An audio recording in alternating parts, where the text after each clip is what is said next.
So induction motor always is quite useful and important, especially when we design induction motor, the air gap will be quite something we need to be careful about that. We did show you something about the air gap, the implemented air gap for the inductor. Then the induction motor also a kind of the inductor. But if we do the inductor on the primary side and the secondary side, that means in the stator and rotor side, and the air gap between them will be also really, really significant. So you can consider induction motor is just like a transformer, but it's a rotating transformer. And then the rotating transformer, there will be air gap between the winding. We try to put the winding between the stator and winding and the rotor. So that's how we can see that. From this section, we try to remind you about the importance of the air gap. And then we also like to show you how the performance look like when we have an air gap, how it relate to the B field and how you relate to the reluctance. So, first of all, of course, I need to ask you, what do you think about the necessity of the air gap for a motor? What part of the air gap will affect which part of the performance of a motor? How is the power factor being related to the air gap? We know the air gap in DC transformer, right? DC transformer usually then between the PM and between the winding, and then there will be air gap. Yeah, anything between the stator and rotor, that's something the air gap we need to look into. But for induction motor, of course, we know where the air gap is. Then how is the air gap affect the overall performance? It depends, like if the air gap is less air gap, then there will be strong electromagnetic induction. Efficiency will be good. If the gap is less, then if the gap is more, then we need strong electromagnetic current. So it will be, when it comes to cooling, it will be better, but overall it will be low power factor when the gap is wider. Yeah. And if the gap is low, there is also a chance of, like, what do you call it? It's not good. There is chance of. So this is usually we all know that for any transformer inductor, without air gap, then we do have a low reluctance. The magnetic field can penetrate much better. You can also imagine it's a wireless power transfer. We transfer the power to the secondary side. Then if a low air gap or a little bit of air gap, we can able to transfer more power. I think similar to motor as well. We like to do that. But the thing is, small air gap will have some mechanical issue. Like, can we align it properly so that there won't be any rubbing, touching each other, which we don't want that. So that's something we need to be really careful about the design of the induction motor. So that also affects the power factor as well. I think, of course, we all know that we like power factor as close as 1 as possible. When the power factor is close to 1, that means all the power injected to the motor will be mainly about resistive, real power. So probably if we have a more higher B field and less reluctant, then we should able to provide more energy directly convert into real power rather than the energy stored in the air gap field. That will become more imaginary power. And then what's the typical size of air gap? Anybody can tell me what's the typical size for air gap for a motor? In millimeters? What else? What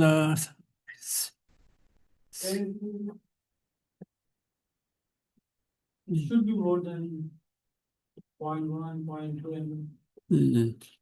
Yeah. And less than maybe 1. Yeah. Usually they are on the scale of a millimeter, right? Very small, no matter large or small motor.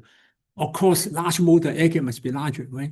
To accommodate for any inconsistent bit of the circumference, or small motor must be small, right? And then we also have another term called magnetizing current. In the transformer, we have the magnetizing current. The magnetizing current just look like the LM we see in the transformer.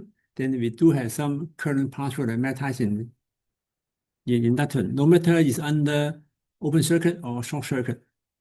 Then that reluctance also affecting our magnetizing. When we have small reluctance, that means you can able to allow higher magnetizing current pass through anyway. So magnetization of the motor becomes much better. So let's see more detail about what we're talking about. So today we trying to revisit about the toroidal inductor, and then we're looking into air gap, the voltage circuitry, how it look like, and then we go through some tutorial, and then we make some concluding remark. So do remember, air gap and voltage are important design for any motor. So of course the safety is important, power level and efficiency are something we need to look into. And then in here we try to examine the air gap in terms of the magnetic circuitry. For the magnetic circuitry, it just more look like kind of electrical circuitry, but now become magnetic. Then in this case, we can see about the reductance, which relate to the resistance, magnetic flux relate to the current too. So volta is a special design criteria, which we make use of the volta bar. And we do have a different number of turns, many number of turns there. So that means for volta, we don't consider them as three phase. It can be many phase, multiple phases because there's many bar there. So that means the concept were different. Although we mainly, when many of the motor people analyze the induction motor, they still consider the volta is three phase. But that may not be the case. It's just easier for us to develop the mathematical formulation. So if we visit one of the tutorial we did some time ago, I think in week 2, right, in the transformer 2, then we did have a topic like that, toroidal inductor, right? So within the time we say a toroidal inductor, 250 turn, inner outer radius. I think I also make mistake. This should be radius, right? I haven't changed that. With this previous tutorial. So 20 and 20 centimeter air gap in 1 mm, and then the relative permeability usually not constant, are divided from the data. And then we say if a particle current to the 2.5 amp here, what's the first level and first density in the air gap, and the inductance and the coil, and also the permeability at 2.5 amp. So that's typical inductor calculation. So during that time, we're just using this simple calculation to do that. So Ni 250 times 2.5 amp divided by length. The length here, we only use the magnetic length, which gets 440. And then from 442 here, then you can look up curve, you can get the B field to become around that value, about 1.225. And then the area, which is just like the cross-section area, directly from the radius, you can be able to get the area. Then get this area, then we got the B, and we got the area, we can get the flux. So that's simple, straightforward. And then the flux linkage will be the flux multiplied number of turns, because number of turns linking each of the flux. Then we can be able to get the flux linkage. That's the total flux linkage linked to the coil, and then we divide the current will be the inductance. And then the permeability we usually will get from say 1.225, and the H field is like that, and then the ratio will give us the permeability. We don't use permeability. The permeability usually divided by the lateral free space, 4 pi 10 to the minus 7, give us the relative permeability. So that's one of the calculations we did before. And then we are not using the air gap here. We assume we ignore the air gap. In this case, you can find that we do have a certain inductance with 240. Quite a large one, because we don't have any air gap. And then the permeability will be just purely from that ratio. And B field 1.225, quite large. So this large B field really much opposed to the saturation of the steel here. You see this curve, when you go up, going to this point, you're close to saturation. If you get the slope of this one, the slope will be really much the tangent of this one, really much getting lower and lower. And then if you go to the horizontal, it becomes absolutely saturation. We don't want that. So of course, we prefer to work on this curve, this part of the curve beyond the saturation. So you can see that this is calculated too simplified because we did not include the air gap. So let's later on, if we do consider air gap, what happened to the calculation? So we know that for the MMF Ni we apply in here, then Why are we considering the air gap? Huh? So in the toroid, there's air gap in between, but in motor, the air gap is between the stator and the rod. Right? Yeah, we always need to consider air gap. I just saying that initially when we start the example, we did not consider air gap. But so if we do consider air gap, then therefore the air gap will be included in here.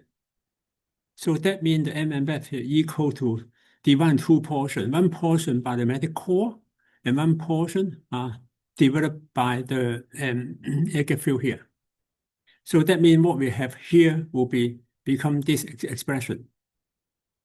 Then in here, we actually don't know HC and HG in here.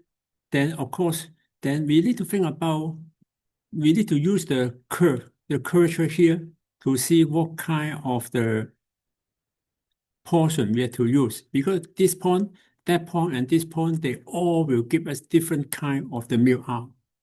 So in this case, what we need to do will be say, I assume a few points here first. Let us to provide the mu R. So for instance, if we look into this portion, I can get the mu permeability equal to this one. And then if we look at another region, then at 700, then we can able to get the mu into another portion. Another region, we are able to get the mu in another portion. So actually, when the curve vary, or this curve varying, then the mu must be different because that's how the matrix look like. So what we need to do next will be, therefore, we put that equation.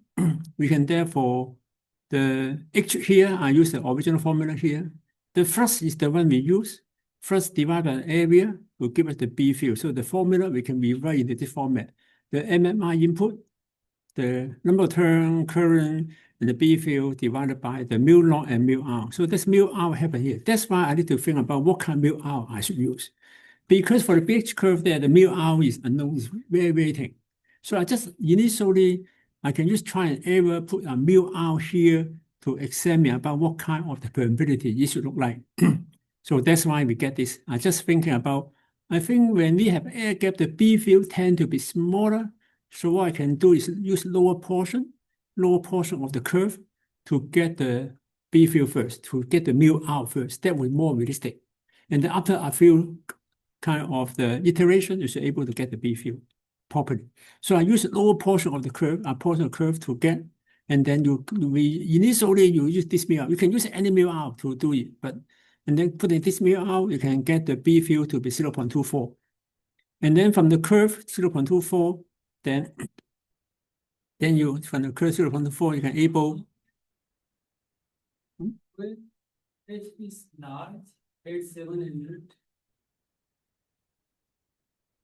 Where is this 700 from? 700. 700, we got the 700. Where H is as low as, oh, this is a must be typo. 700, we got the 1.0, right? Yeah, this 1.0. And then we had 185H, 0.2, 185, this one. With this point, so this should be 185.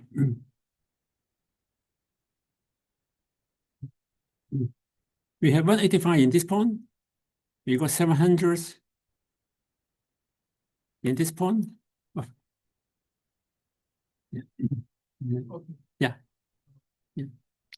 And then, of course, we can also use this point as well. But however, we know that when we have air gap, the B field tend to be lower opposed to this region. We don't know that what mu R is. So my method is I assume the mu R to be slightly smaller opposed to lower portion, and then use the initial mu R to put into this equation to calculate. And then we can therefore submit into here, we can get B field equal 0.24. So, and then from the curve, we can therefore 0.24. 24, then we can get the H equal to 200 something. So that's how we can initial estimate about the equation. So now then I can reiterate the calculation. The area is the same equation to calculate area. And the B, we just using the curve, this one. And then the back EMF, the first linkage will be equal number of turns multiplied by the flux become this one. And then the inductance when calculate become 45. So that is to say, before if we don't use, this is quite a large one. Once we insert the air gap, and then the inductance will become much lower. So that's why I can see that when we use different material, B-field material, when we use different type of the air gap, then actually inductance changes quite a lot. So when we use this curve, of course, the BH curve, the mu r, will quite a large mu r. When we use this curve, the mu r getting less. When we use this curve, the mu r getting lower. But if we insert the air gap, then the air gap will highly affecting the inductance to much lower. The B field will much lower. The B field won't never operate in upper region, will only operate in low region. Then you can see that we are good now getting a much lower inductance. So this example just shows us about how important the air gap is. Whenever calculate the inductance, if there's an air gap, then we need to be careful about that. Then because just now we say we assume the B calculation are using mu r equal to this one, but that may not be accurate. So when we calculate, then the mu r can be lower, then we can put in the mu r into the same calculation again to make it more accurate, if you like. So you can see that when the problem does not give you any mu r, they usually do have a curve like this. You can use the curve to select your mu r to develop your calculation. And then from there, then you can work out the B field, H field, and then the inductance. So that's one of the way we can calculate the method by using the pressure of the air gap, and also the mu r are varying with the H field and B field. But that's always happen for all the inductor, all the induction motor anyway. So that's why I can see that when we conduct that calculation, then without air gap, with air gap, then everything becomes much lower than before. Mu r is not really affected by the air gap, is because it just vary by the position of the curve, which different position of the curve you tend to use. So the previously just to show you why and when we need to use air gap. Whenever you see air gap, even though air gap so little, maybe 1 mm, 0.1 mm, it do affect the overall performance. So usually air gap for inductor could be a fraction of mm, even though for induction motor may be a fraction of an mm, but it does change the inductance by quite a large portion anyway. So that's the thing we need to be quite careful when we deal with the induction motor design. So let's see more example how that affecting the overall performance of induction motor.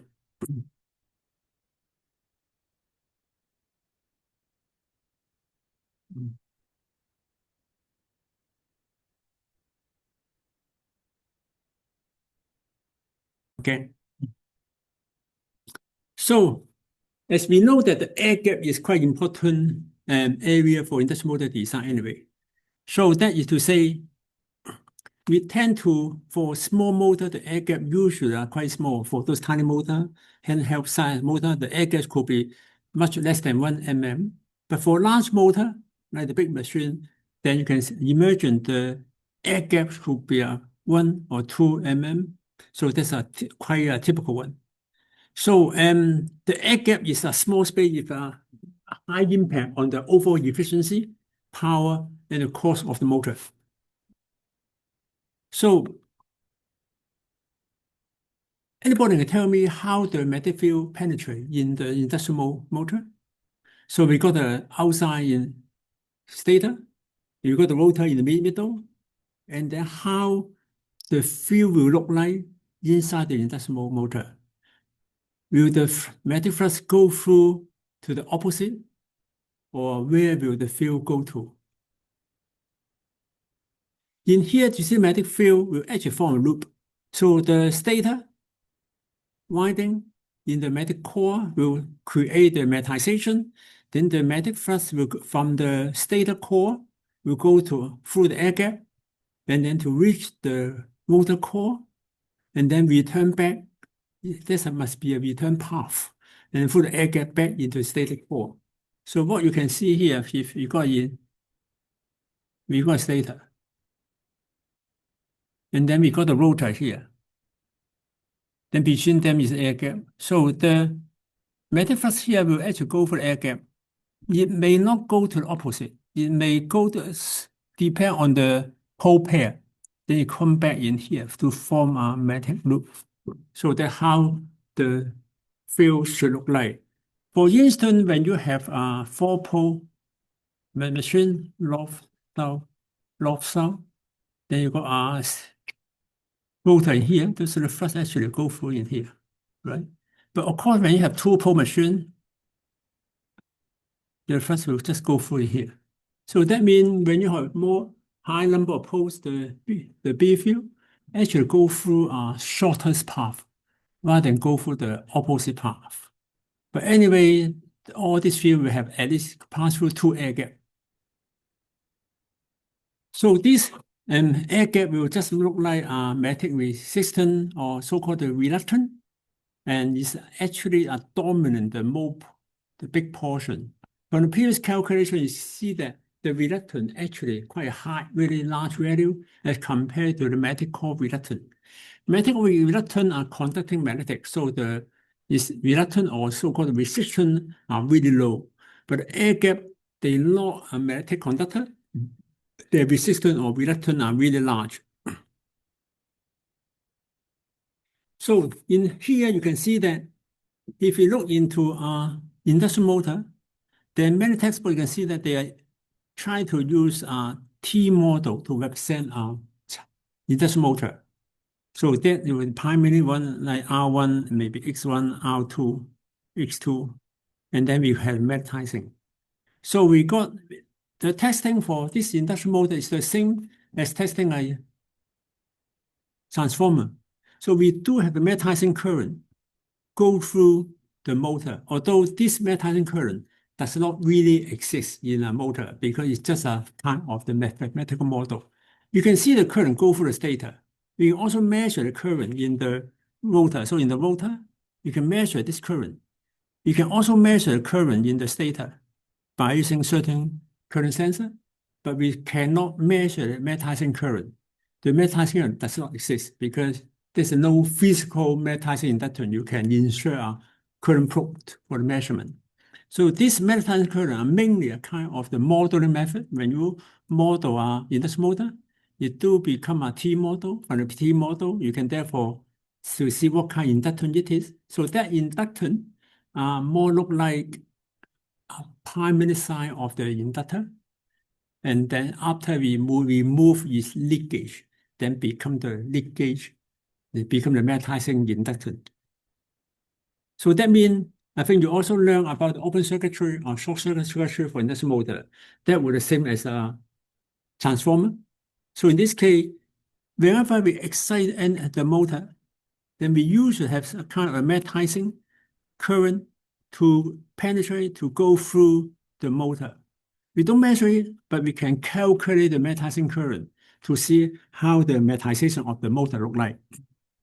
So we usually don't like to have a high magnetizing current because you can see that the main current goes into here. It divides into 2 parts.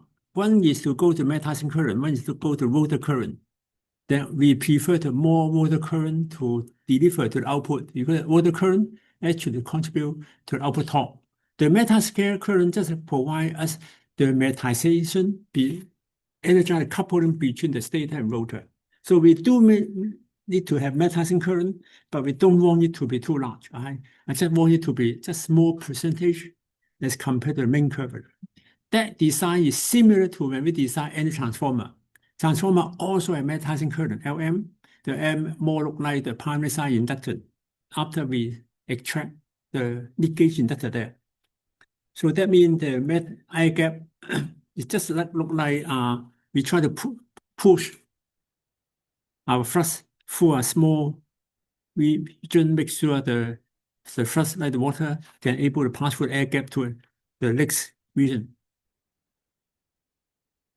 But anyway, so here will be really simple discussion about how the air gap look like. So the magnetizing current, when we have a small air gap, the magnetizing current should be lower. And then when we have a load, without any load, the magnetizing for small air gap, then the low current without any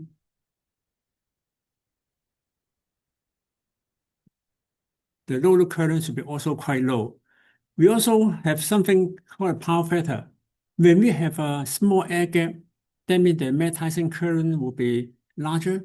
Then the power factor can also be improved. Whenever the large air gap, then in this case, we will spend too much air gap flux, air gap energy in the induction motor.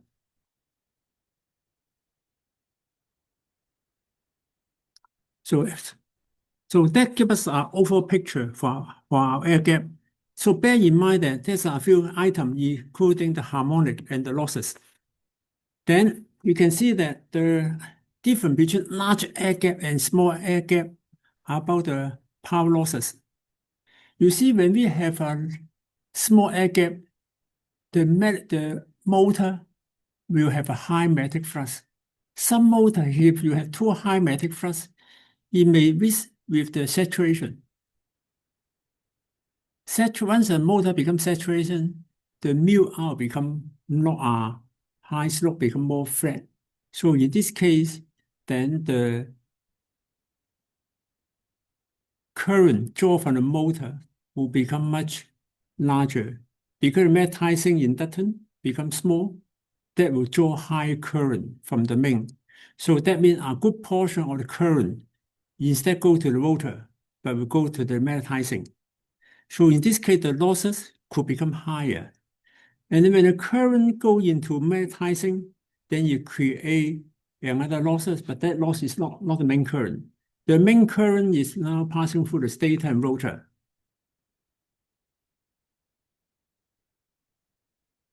With this main current, the main current is the real work done to go to the rotor, become the real work. But if the current goes into here, that is not the real work. This magnetizing current doesn't do any about real power. You only have to couple between the primary and secondary side. So once that happens, we will therefore see the harmonic current appear in here. So this harmonic current actually more look like the third harmonic and the multiple of the third harmonic, which doesn't do any real work. That may create with some harmonic torque. So that means the effect air gap will also affect our harmonic performance and also the losses. It also, of course, precision is another issue. Really small air gap, really good precision machine, make sure the bearing is good, alignment is good. Then when we have large air gap, we don't need to worry too much about the alignment. We do need to worry, but in this case, it will be less problem. So that means the design air gap do have a lot of the issue we need to take into, including so many items of consideration. So now then you can see that when the machine have not talking about two-pole usually the flux will go to opposite side.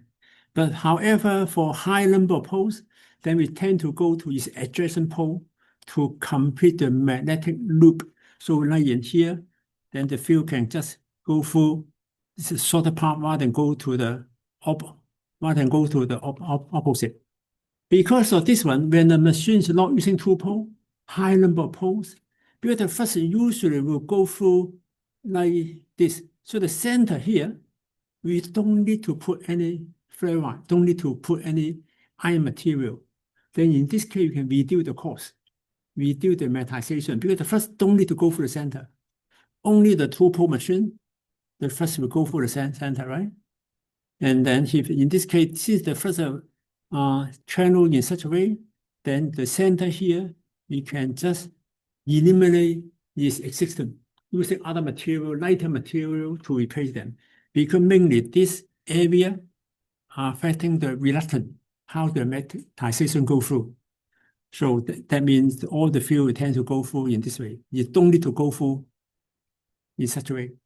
So that's another way we can design the motor to eliminate some of the center part. In this case, we can also reduce the inertia for the motor because we like to have a really light, small inertia for the motor shaft.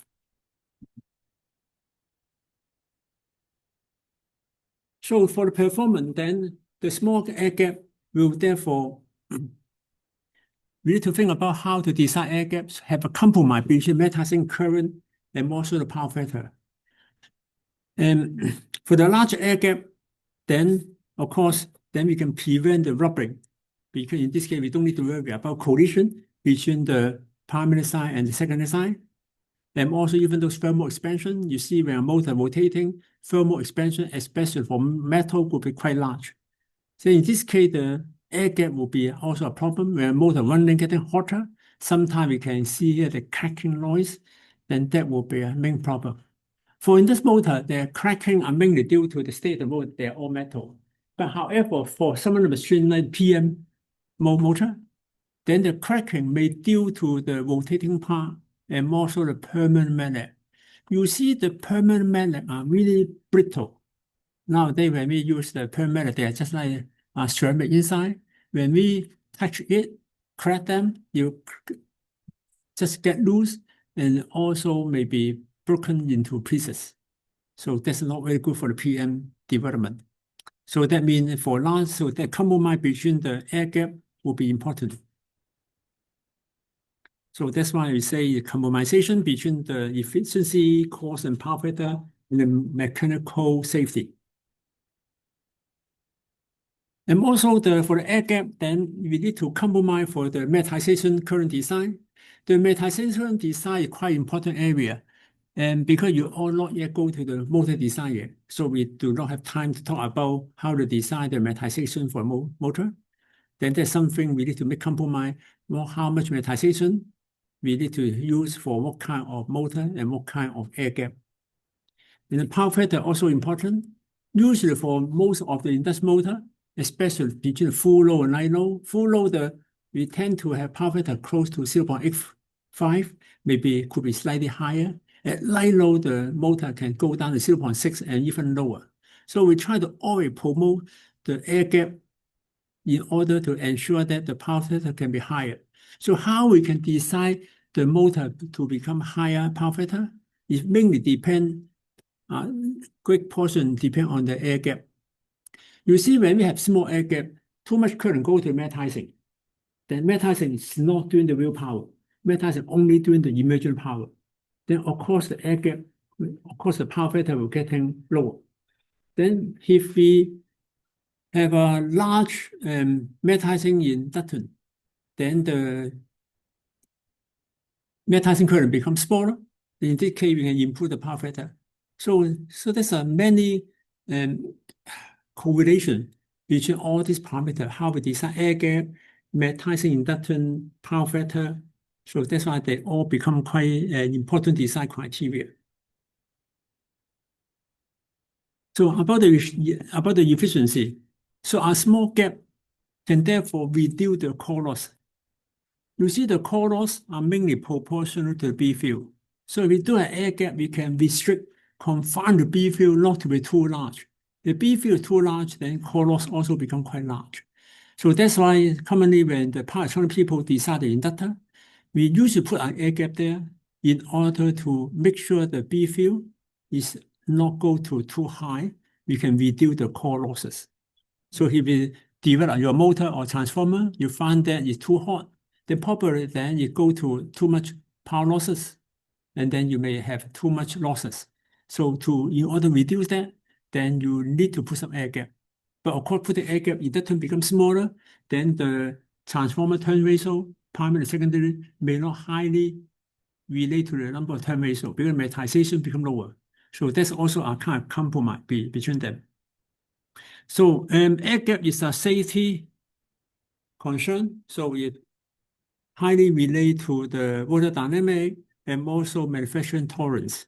We want to make 1 mm, but the tolerance for your manufacturing may not be exactly give you 1 mm, say plus minus 20%, then you only have 0.8 mm of the margin. So that's the thing we need to be very careful. So that means for design of induction motor, every millimeter will be an important part of the design. So it's 100% different from a transformer. Transformer is stationary. Then we don't have any moving part. Anything inconsistent in the air gap may not be too much of a problem. But in the AC motor, induction motor, then that will become critical. So let's look at some example for the rotor circuitry. Then you can see how the circuit relate to our calculation. So the rotor circuit is also quite special design anyway. So the rotor circuitry, you see that the stator, we got 3 phase A, B, C. And then for the rotor, how many phases is the rotor? Multiple phase, yeah, because we don't have definition of single phase or 3 phase. You see the rotor have many rotor bar. Before the people, when they look at the rotor, they may always think it's 3 phase. So primary side, secondary side must be 3 phase, but for induction motor, it's not the case. You got multiple rotor bar to interact with the rotating thrust. So that means each of phase will contribute to the power. So that is to say, we need to consider the rotor not only 3 phase, but can be any phases. But however, for mathematical calculation and derivation, we usually consider the rotor as a 3 phase for easy calculation, easy modeling. Then how many number of rotor bar will be suitable? So there's a lot of the design criteria in here. Anybody can tell me, what do you think the number of bar will be needed or should be for the rotor? Bar? Number of bar, rotor bar.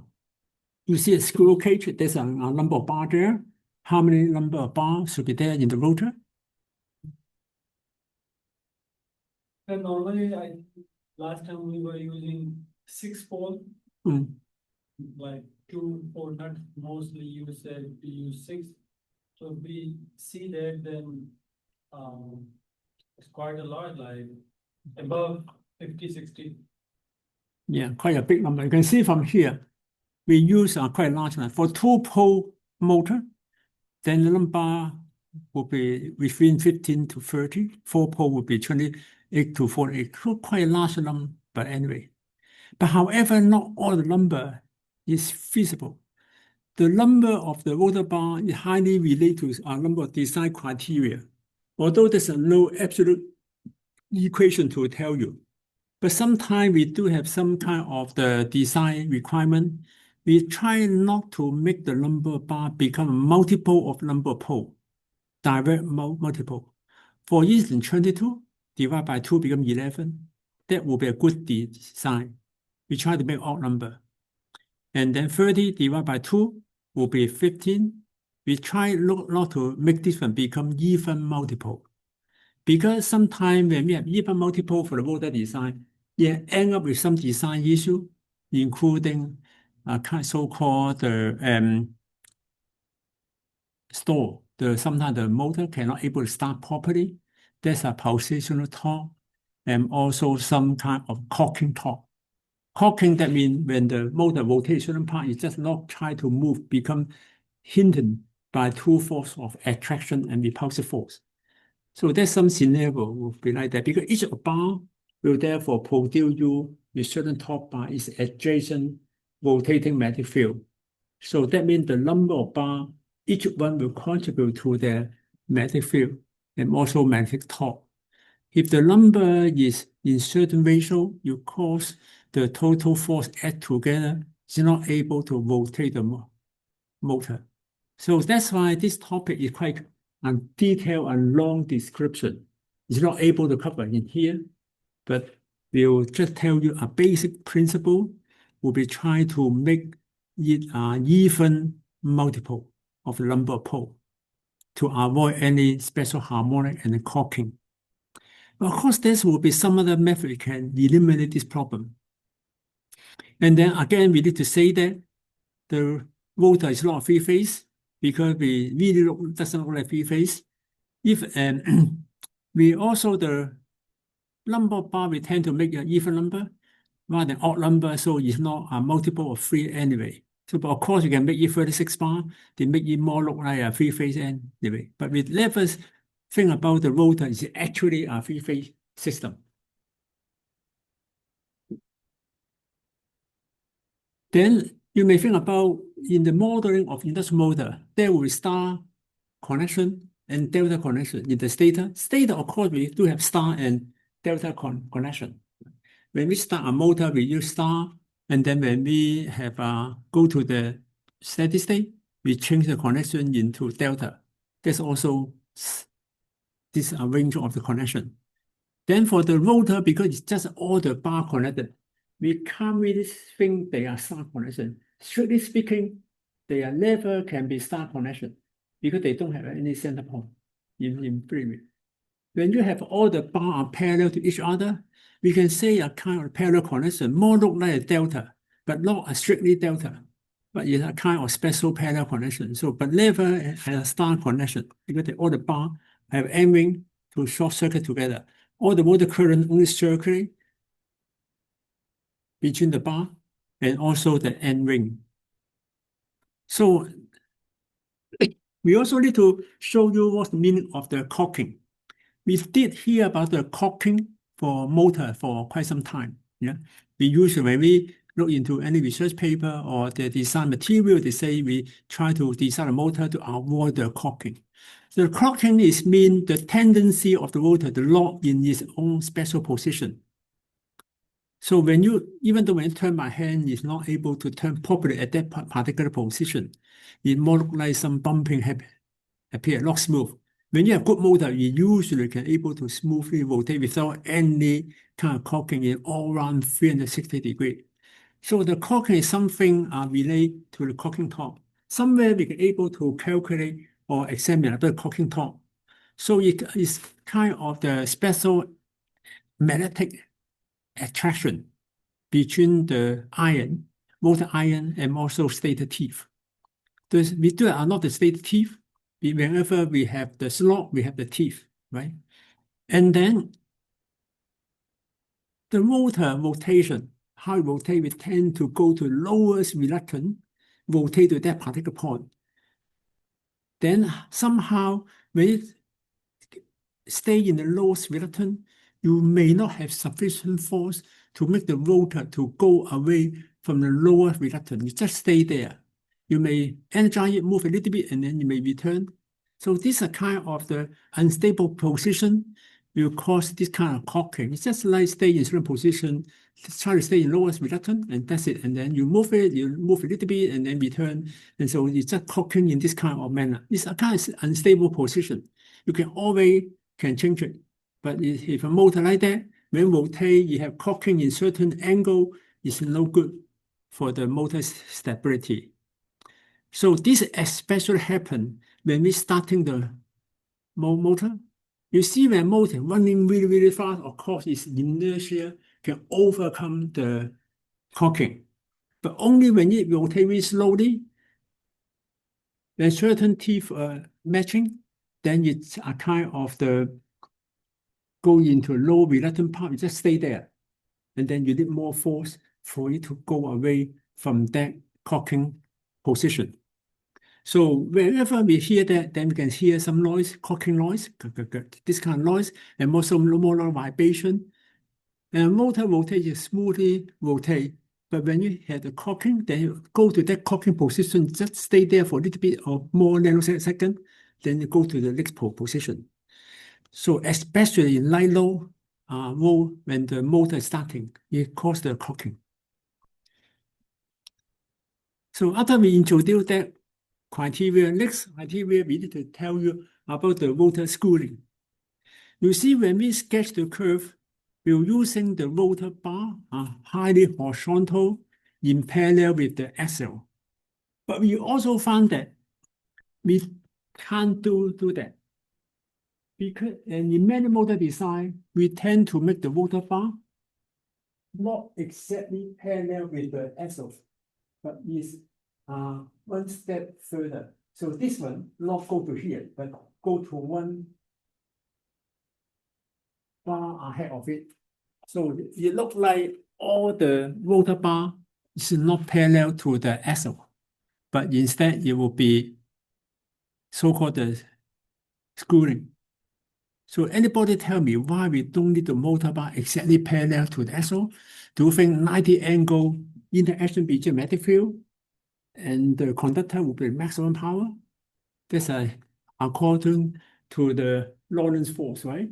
Yeah. Why we do that? Why we especially make it not 90 degree? Now it will become more look like say 85 degree, right? What do you think? Why we doing that? If we make it 90, then it will be 0. No? No, if the B field and the B- current are exactly 90 degree, if all the rotor bar are exactly parallel, then the penetration field from the stator will usually exactly 90 degree. We have maximum force, right? Because sine theta, yeah, L Sine- I L B sine BIL theta. sine. But now you can see that for this particular design, the rotor bar is not exactly parallel with the axle, but if a slightly angle, so probably this angle will make the intersect angle between B field and the current is not 90 degree, maybe more like 80 something degree, right? Why we do that?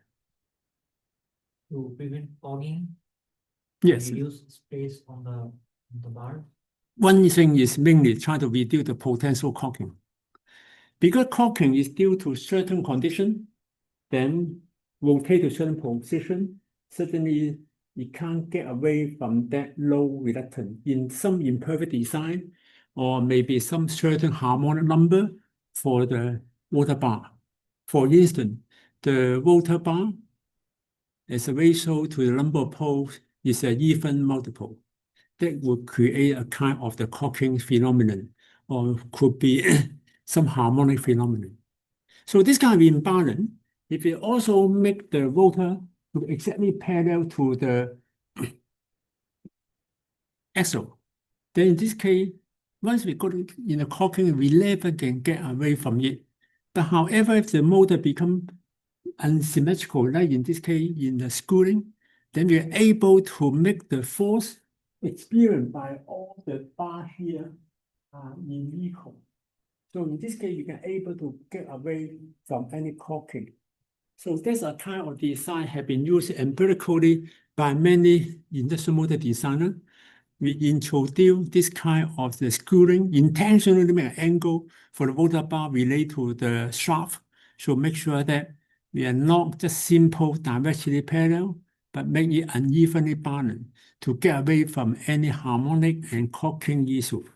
So that empirical method, of course, the design have a lot of the complicated equation to design it, but empirically you can see that it's always using that method to make it to eliminate the issue due to the caulking harmonic torque. So this kind of effect can able canceling the caulking and reduce magnetic noise. So we found that this is quite useful. How we do that? We usually, for example, like in here, say we have 20 of this, then we just moving one bar to the next insert, then we can create the screwing. So don't make it exactly parallel, just make it slightly next one. So then we can do that. So by doing that method, we can able to let it non-linear. So even though the starting will be also much easier. Yes? How does it work? Their bars. It all depends. For instance, just now we say the number of bar you can see here.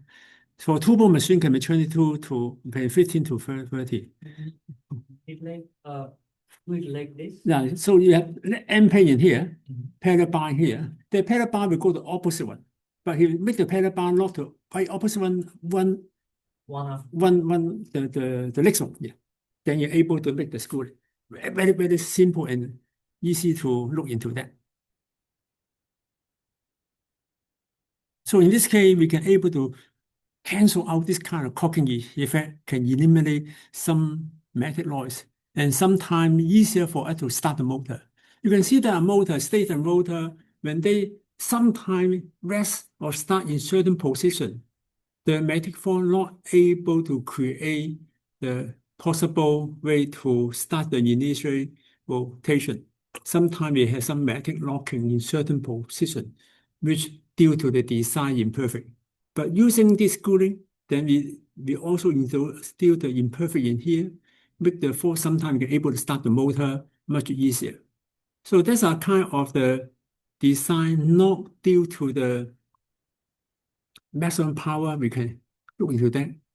But due to empirical method, we see that using a cocking, we're able to create this kind of the asymmetry to help us to produce the motor rotation much easier.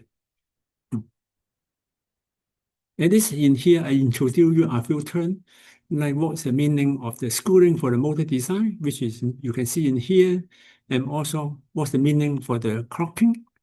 And then, so that's an important design criteria for rotor, and also for the air gap too. So let's look at some example, how we can look into that. For instance, we have a 4-pole induction motor. We have magnetizing current, which are major component generated by the rotation thrust. Yeah. So we have 100 turns and peak magnetizing current 5 A, and then cross-sectional area per pole, the area was 0.01 mm. And then the permeability of free space, of course, is given by that. And actually, reluctance of the iron core will be negligible compared to air gap. As you see just now, the magnetic iron core reluctance usually really low because the μr is really large. Once we into the air gap reluctance usually will dominant, become a high portion, maybe more than 50%, maybe more than 90%. In some simple calculation, you can just see if you can eliminate the reluctance for the core. We can able to use air gap for the total reluctance, because usually they account for high portion. But that, anyway, all this method design only approximation. We're not going to have a really accurate, highly accurate design anyway. So let's look at it. So let's see if we change the air gap from 0.3, 0.5 and 1 mm to see what the effect for this induction motor design. In here, we're not going to exactly understand the total calculation, including the magnetic induction, reluctance, core inductance, air gap. We just see when we change the air gap, how the performance of motor shall look like the B field.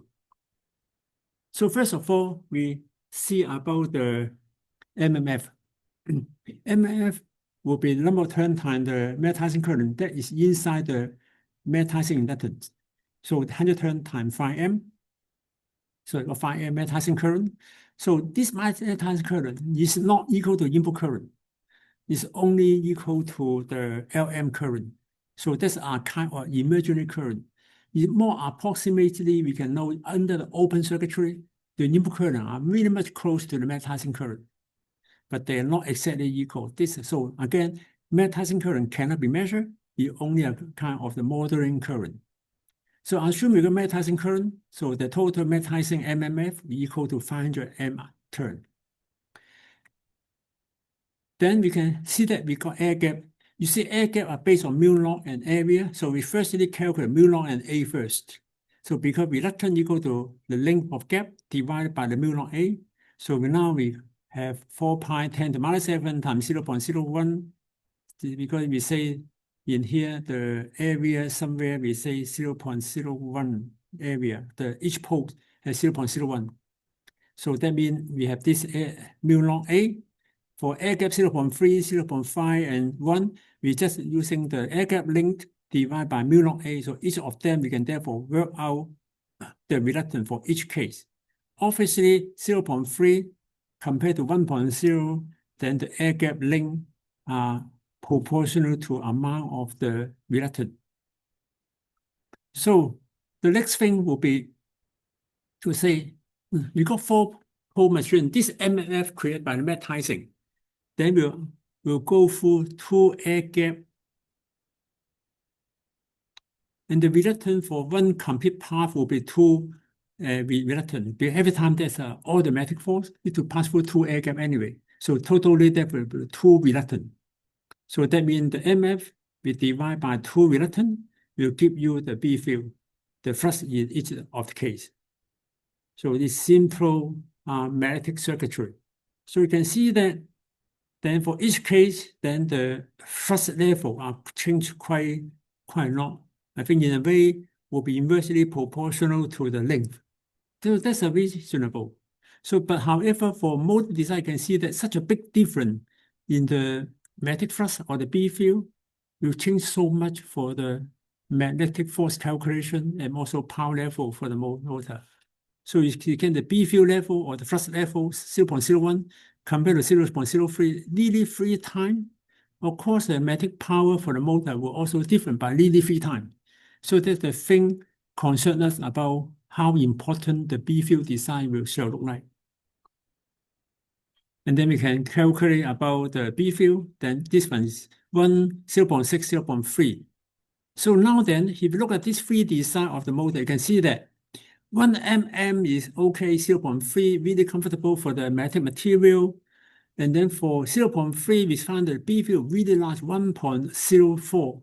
That will be quite close to the saturation for the most of the magnetic material, like cast iron or maybe steel iron.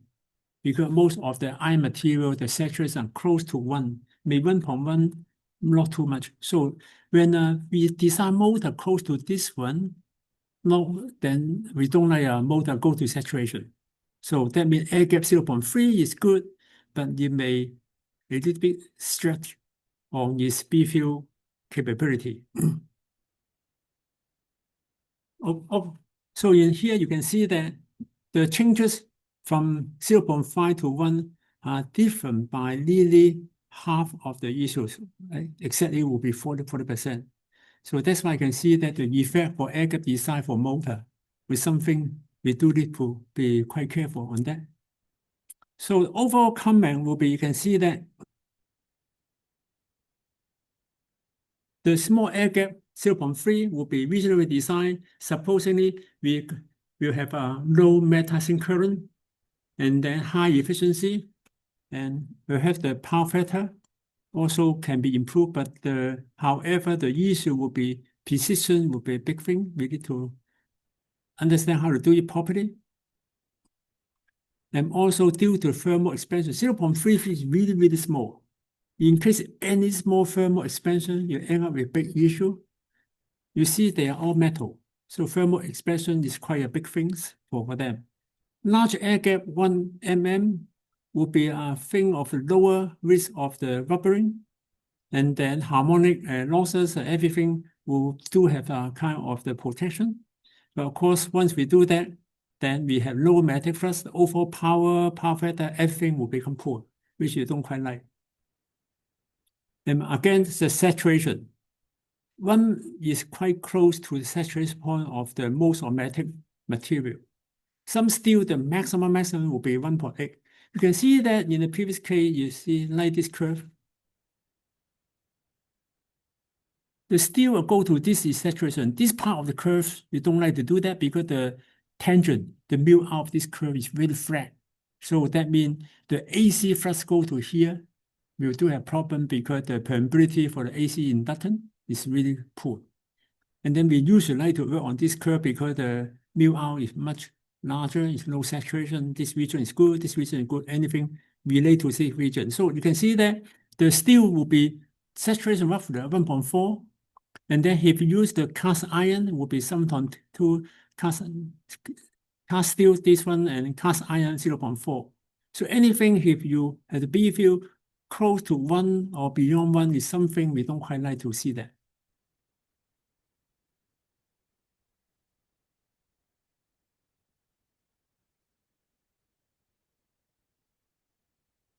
So that's how I'll comment to the air gap issue too.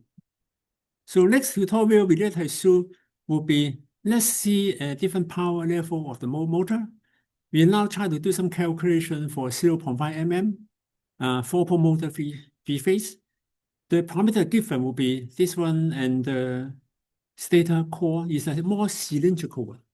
So that's why you can see that the stator core length will be, the stud length will be 0.1. That means require a 10 centimeter one. The diameter for the rotor will 0.08. And then the pit B field we try to program is 0.8. So B field 0.8 will be quite a standard design, not close to 1, not too small, but 0.8 is quite a good design. Number of turn will be 100. Permeability, this one, and the mu will be 4,000. And the magnetic path will be 0.15. So we calculate magnetizing inductance for this. So again, we can use all the typical magnetic circuit equation. Now we need to calculate the summation of the two reluctance, one for the air gap, one for the iron, multiplied by the flux will become the MMF, the force. And for this equation, we can substitute by the equation for the R. Then we found that the B will be BA, so we can actually reduce the equation, become the B multiplied by length divided by mu naught and length divided by mu naught mu R. So that's a simplified method to do that. Firstly, we calculate the area.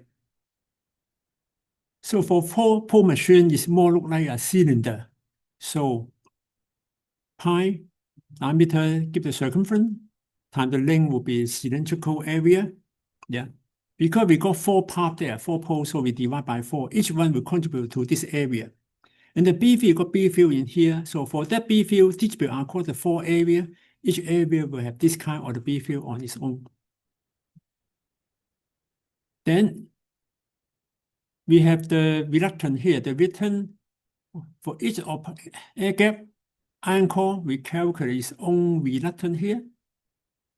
Then the total reluctance with the summation of these two. Then we can, after we get the reluctance, we can multiply by the flux, we get the MMF 342. And the magnetizing current will be divided by number of turns within 3.42 M. So this is for that small machine. Then the magnetizing current 3.4. So, but 3.4 could be something we need to be careful. You see, for a small motor, then for instance, here 1 kilowatt motor, and then we try to get its current to, so VI power factor, even though power factor is 0.8, the current is 3.47. So 3.47 compared to magnetizing 3.4, such a really large ratio. That is to say, the motor main current is compatible to the magnetizing current. So that is not a good design anyway. So something wrong in the design, make the too much magnetizing current. We should reduce the magnetizing current as much as possible, because we don't like these two currents to be exactly equal, close to each other. We like the magnetizing current to be only small portion compared to main current. You can see that under open circuitry, all the current will therefore go to magnetizing.